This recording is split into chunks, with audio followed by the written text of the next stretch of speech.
everyone, welcome to Christina Cakes It. I'm Christina and today I'm showing you how to make an origami cake.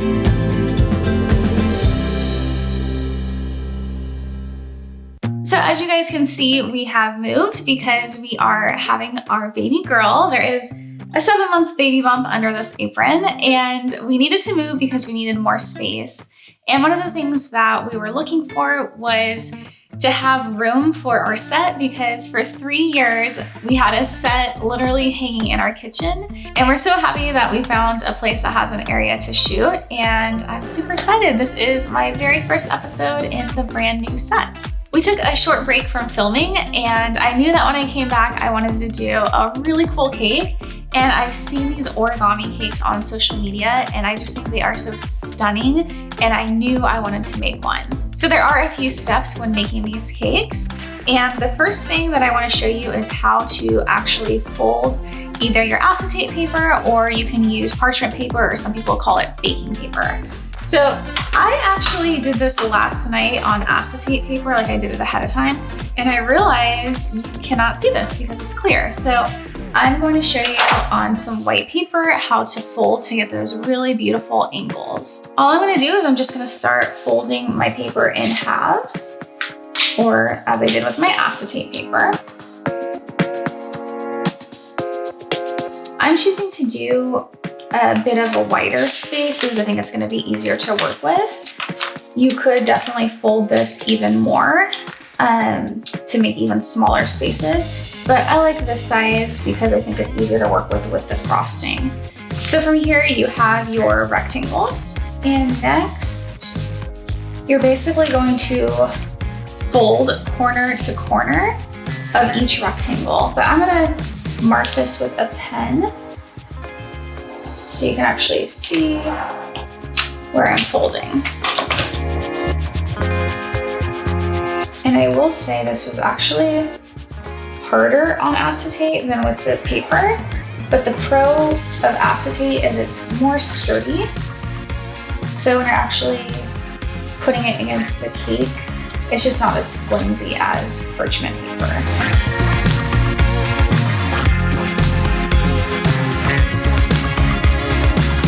I'll go ahead and put these lines in too, just so it's really obvious where the folds are. So again, I had it in rectangles, and then I'm just going to go along these folds and fold the paper.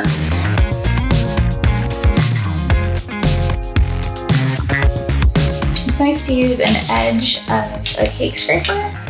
It's really helpful in just following those folds.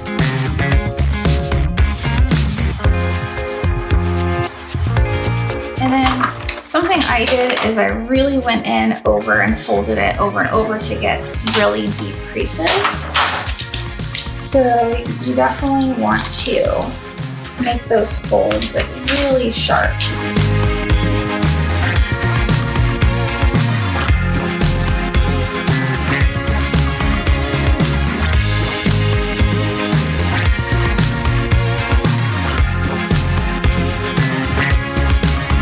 So you can see these really nice triangles that are going to form these beautiful angles on our cake. So what I have here is just a crumb-coated 6-inch cake. There's actually 5 layers, and it has been chilled, so your cake does need to be chilled for this technique.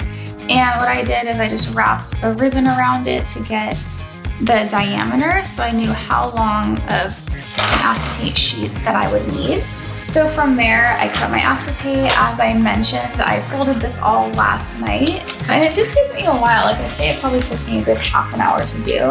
The clear was harder to work with than the white, but it's so much more sturdy that it is worth it.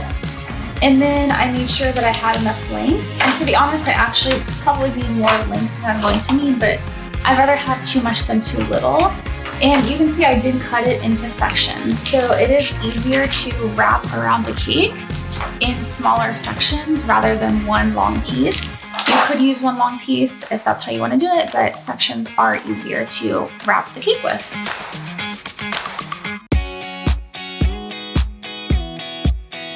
So I'm going to tape just like the very corner of my acetate down, just because it's obviously curling, so that's gonna make it a little bit easier.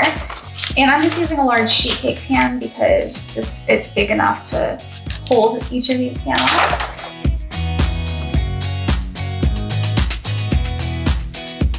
So when I was thinking about what colors to do on this origami cake, I actually thought it would be really cool to try to do a marbling technique. So we've all probably seen the marble where you use the acetate and you kind of smear it on there and press it on the cake.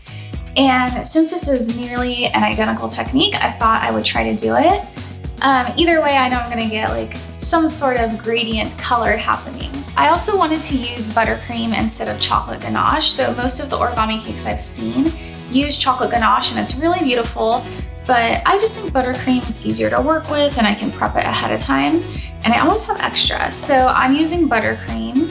And the key to doing this is you do need to microwave your buttercream, like have it warm before applying it to the sheet. So I microwaved each of these for about 7 to 10 seconds. This one I did for 10, so it's a little bit more runny, which is fine because we're gonna pop it into the fridge and it's going to harden up, but you want your buttercream soft. So I'm gonna be going with the traditional kind of black and gray marble, or that's what I'm hoping for. And I'm actually going to take a toothpick with my gel food coloring and kind of just put it over the acetate randomly. My thought is that this will help create the marbling after I add the frosting. It's just kind of like trial by error.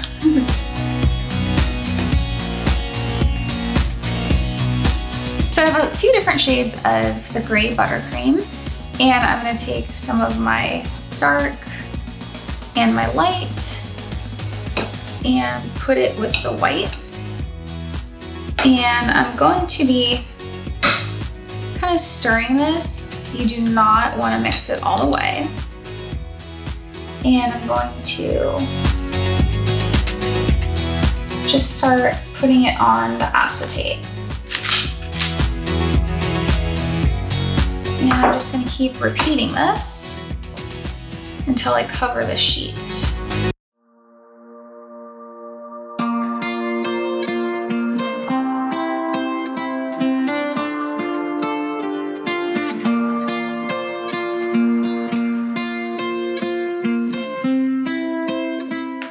So as I'm spreading this, I'm not pressing really hard into the paper because I want to keep that marble pattern.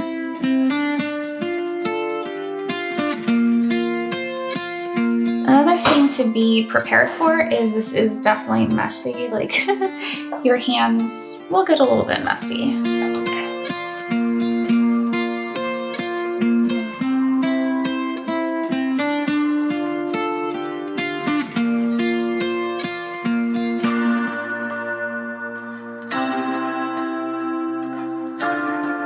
So just like I did at the beginning with the acetate, I'm gonna go in with this black food coloring and I'm going to add it in.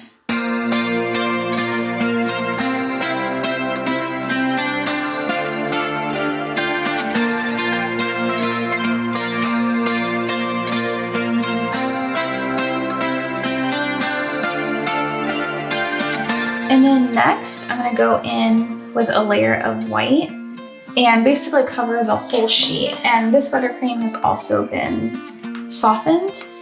And I'm being very careful again not to press it too firmly into the sheet because I don't want to smear everything together.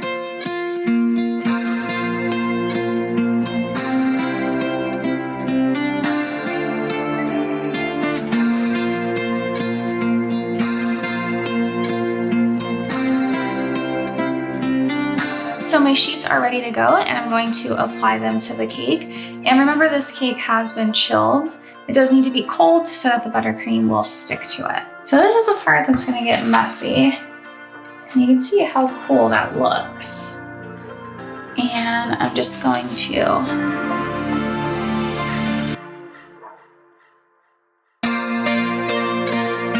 and by pressing down into these triangles to really get that shape.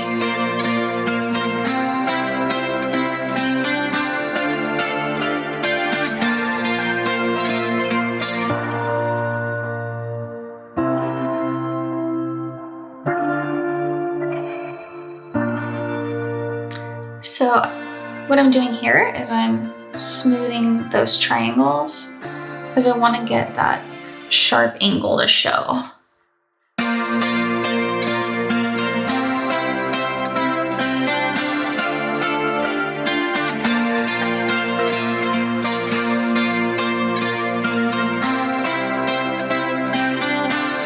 So the sheets are applied, and the next step is to put this into the fridge for about an hour to chill, and then we're going to remove the acetate and see how it turned out. So my cake's been in the fridge for about an hour, and I'm ready to peel away the acetate to see the design underneath.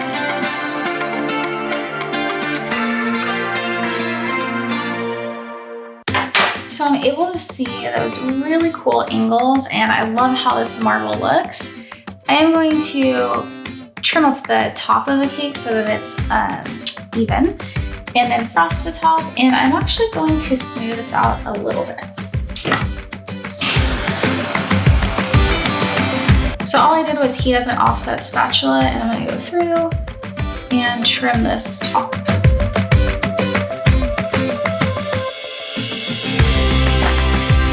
Alright, so my origami cake is complete, and I really love how this turned out, and this was just like a really fun technique to experiment with, and I'm definitely going to be using it in the future. And I hope you guys enjoyed watching me make this cake. If you did, don't forget to give this episode a thumbs up and subscribe to my channel.